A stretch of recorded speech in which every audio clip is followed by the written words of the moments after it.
Imagine if you woke up in Quahog tomorrow. What's the first thing you'd do? Personally, I'll drop by the Minimart and spend an hour talking about movies with Carl. Then I'm heading straight for the Drunken Clam to knock back a couple of Pawtucket Patriot Ales and then maybe swing by the Griffin household to see if Stewie will let me borrow his time machine for a quick trip to ancient Egypt. And that all sounds pretty fun, right? After all, on the surface, this picturesque New England town seems like a great place to live. It has a beautiful harbour, water parks, museums, aquariums, huge malls, and more restaurants than you'd ever have time to visit. But if you actually woke up in Quahog, the smartest thing you could ever do is immediately leave.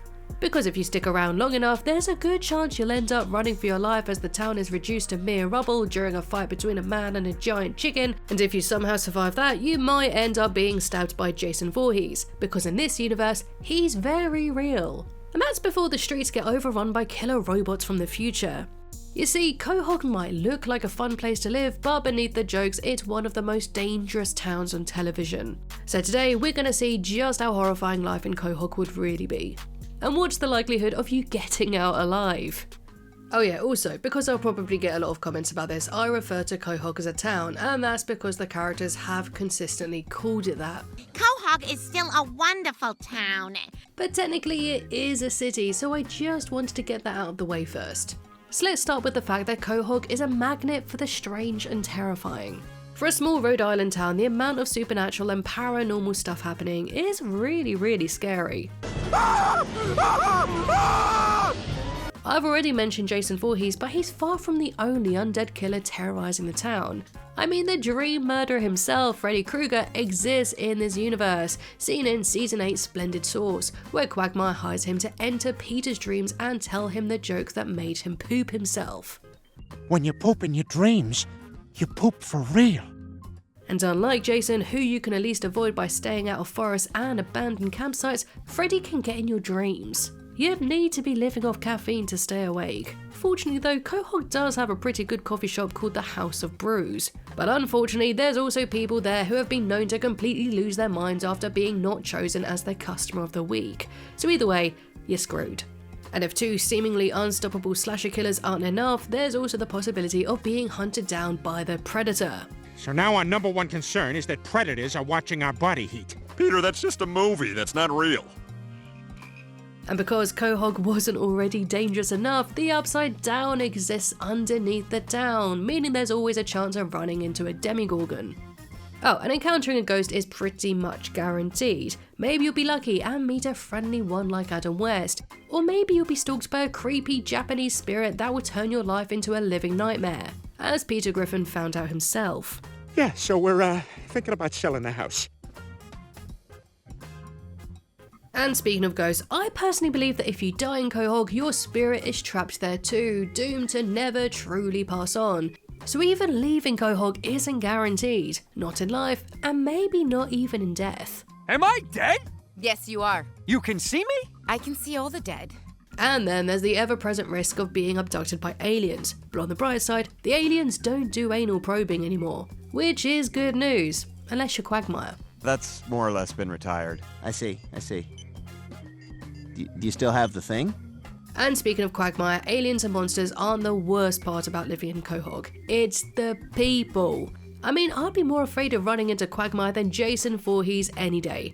At least Jason's predictable. Quagmire looks like a kind, big-chinned neighbour, but he's a real creep, openly admitting to keeping women locked up in a basement. There's a girl tied up in my basement who needs some food. That's funny. Yeah, I joke around a lot. And that's just one thing he's willing to confess to. He can't even fall asleep without listening to recordings of women screaming. God, help! Somebody help me! So yeah, if you're a woman, you're in extra danger in Quahog. And the sex pest isn't even the worst of your troubles, because pretty much every single citizen in Quahog are psychotic killers. As I mentioned in my Springfield video over on my other channel, The Simpsons Theory, the citizens are always one bad day away from forming an angry mob. But compared to the people of Quahog, they're practically saints. Like in Family Guy, it almost feels as if every single person has a body count, no matter how innocent or dumb they may have come across in the beginning of the show. Chris has murdered multiple classmates, Meg wanders around in a wedding dress butchering people, Brian once let a woman and her baby drown, and then there's Stewie. Ow! Chris, grab his legs. I gotta bury this thing. But Grab his legs! Yep, this freaking baby has racked up more kills than most horror movie villains. And the crazy part is that nobody seems particularly bothered by any of it. It's just another Tuesday in Quahog. Even the former mayor Adam West could shoot people in broad daylight and still keep his job. Anybody else hear anything? And in any sane city, that would probably be a career-ending scandal, but in Quahog, it doesn't even make the news. However, the biggest threat in Quahog, without a doubt, has to be Peter Griffin himself. And you might think the solution is simple, just stay away from him, but that's easier said than done. God help you if you ever end up anywhere near Spooner Street, because even if it looks like an unassuming suburban street, it is the most dangerous place in town.